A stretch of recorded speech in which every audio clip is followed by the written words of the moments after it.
nyo, kayong mga scammers, yung mga ini-scam nyo na naging mabuti sa inyo, nakatulong sa inyo, niloko nyo, doble-doble karma ang babalik sa inyo.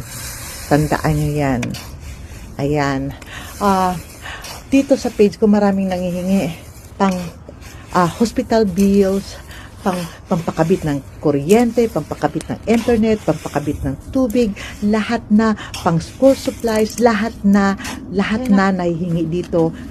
Minsan na ibibigay ko naman ang iba, no? Pero hindi po ako politiko, naninirahan po ako dito sa Amerika para magtrabaho. Kung may kunting sobra, nakakapagbigay tayo ng tulong sa kapwa natin, lalo na sa Pilipinas. So, yung huwag natin sanayin ang sarili natin sa panghihingi kung kaya nyo namang gawa ng paraan, lalo na dito sa social media. Shout out nga pala sa iyo, no, yung pinost ko kahapon. Pangalanan na lang kitang Dextrose.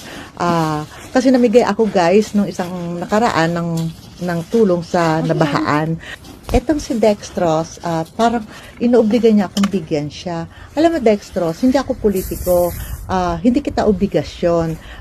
Total, yung picture na sinend mo sa akin, hanggang sakong na naman yung tubig. Tsaka, huwag hingi ng pang-birthday ng kapatid mo, pampagawa ng motor mo, nabahaan ka, ang laki-laki ng katawan mo, magtrabaho ka. Diba?